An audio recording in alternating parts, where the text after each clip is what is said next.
Oke teman-teman, di sini saya akan menjelaskan yang pertama itu nanti sejarah seni rupa timur dari Korea, dan nanti saya akan menjelaskan pelukis terkenal dari Korea dan juga contoh karya-karyanya. Sebelumnya perkenalkan, nama saya Ivan Puramutama dengan NIM 21207241044.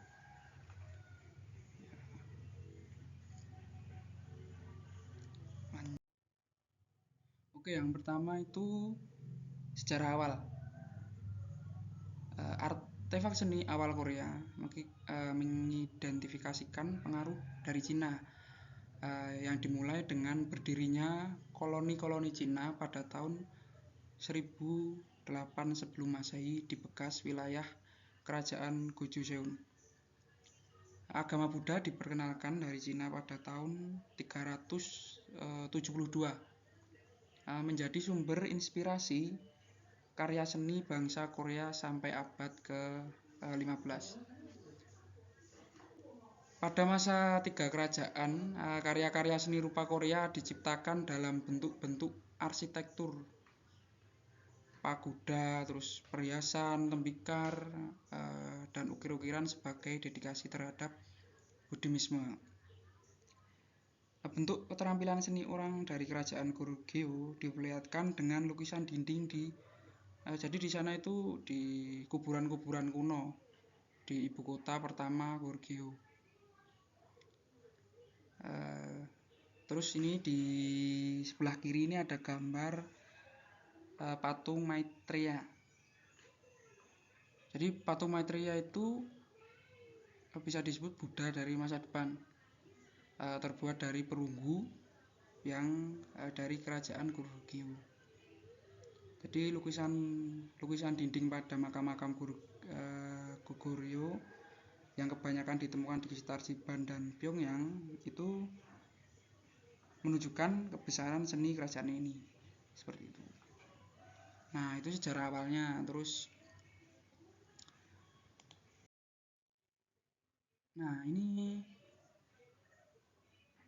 lanjut dinasti Joseon. Jadi dinasti Joseon itu sebuah kerajaan yang dulunya itu pernah berdiri di Korea. Jadi pada masa dinasti Joseon itu kesenian lukisan berkembang pesat. Jadi di sana seni lukis awal Joseon dipengaruhi oleh cara melukis gaya Cina. Namun pada masa-masa berikutnya para seniman Joseon mulai mengembangkan gaya mereka sendiri. Jadi di sana para pelukis di sekolah kesenian pemerintah itu melukis dalam berbagai jenis tema. Ya, mulai dari bunga, terus tanaman, burung, potret diri, kehidupan sehari-hari dan hewan. Nah, di sini itu ada beberapa pelukis Joseon terbesar adalah Kim Hong-do dan Joseon. Nah, di sini saya akan menjelaskan kepada teman-teman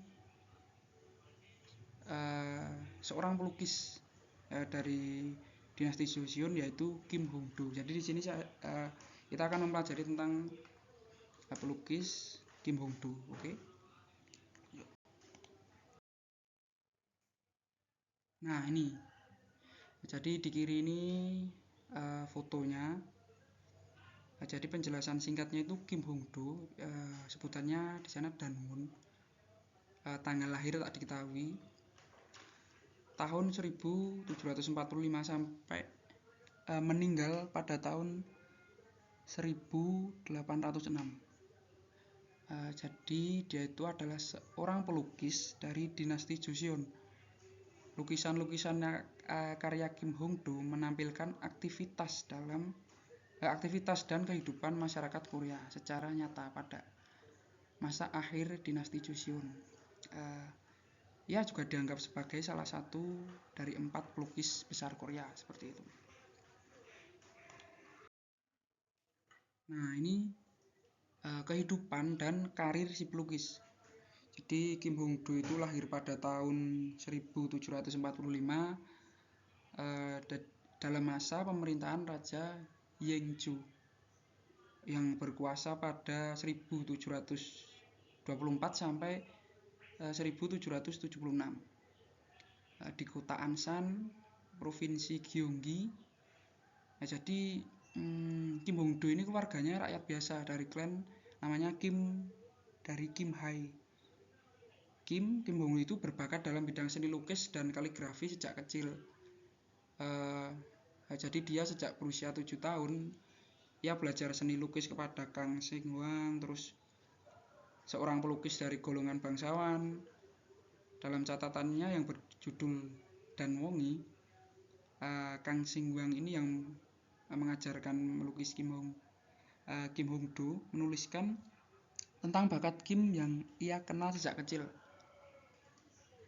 Dalam kutipannya, Kim dapat melukis apa saja dengan baik, mulai dari potret, terus pemandangan, orang-orang suci, Tao dan Buddhis, bunga, buah, burung dan serangga, ikan, kepiting, dan semuanya tampak sangat menarik dan cermat bila dibandingkan dengan pelukis-pelukis zaman lampau.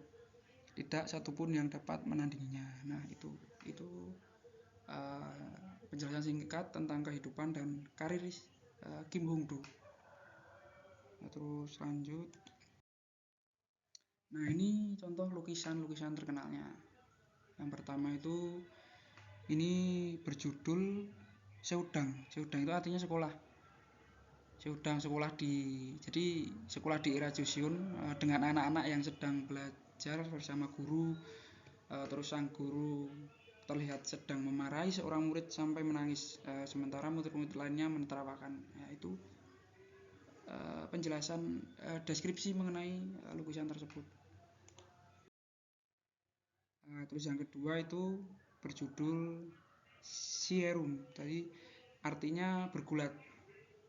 Jadi di gambar tersebut itu ada orang yang sedang bergulat, terus dengan anak kecil penjual manisan tampak tidak menaruh perhatian terhadap keramaian di sana.